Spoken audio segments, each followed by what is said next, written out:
Paris brûle-t-il?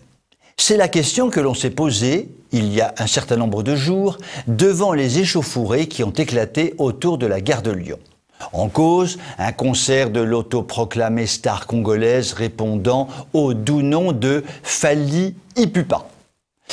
Que l'on touche à sa liberté et Fally se met en colère, comme dit la chanson. Et il a fallu que ça brûle. Le scooter ou la poubelle, ça brûle sec et ça dégage une fumée épouvantable. Cela n'a pu qu'inquiéter le tout Paris, qui a dû se demander comment les vociférations sur fond de bruitage sinistre de ce bruiteur de 12e zone pouvaient justifier de tels embrasements. En fait, le dit bruiteur est aussi un militant politique à ses heures perdues.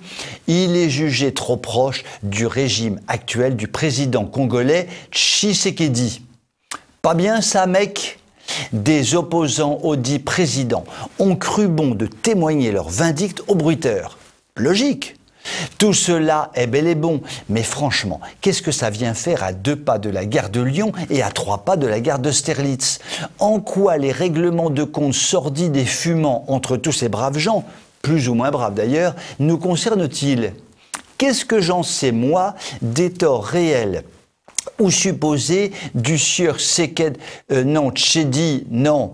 Ah, il ne peut pas s'appeler Lochner comme tout le monde. Bon, eh bien, cette émeute, c'est le prix à payer pour l'utopie multiculturelle que l'on essaye de nous vendre depuis quelque temps déjà. Il ne faut pas s'en étonner. Chaque année, nous importons sur le sol de France, avec beaucoup de constance et par centaines de milliers, des réfugiés, des immigrés, des migrants, des arrivants, des nouveaux venus, des chances pour la France, rayez la mention inutile, qui apportent évidemment dans leur bagage leur querelle de cases ou de minarets, mais hélas très peu leur querelle de clochers.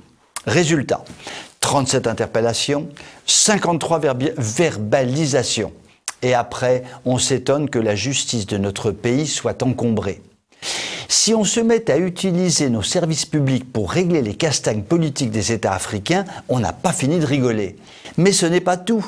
Si vous aimez les incendies congolais, vous appréciez sans doute aussi les coups de couteau entre Tchadiens et Soudanais, le même jour, au même moment, en Normandie. Du vrai en même temps cette fois-ci.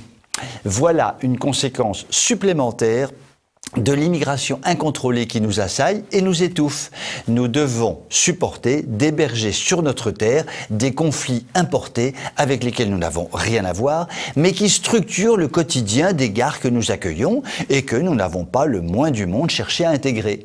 Résultat, ce qui compte pour eux, ce sont leurs guerres de clans et certainement pas de mourir un beau jour pour la France.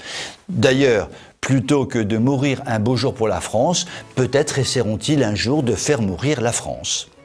Vous pouvez m'écrire si vous le voulez. À très bientôt.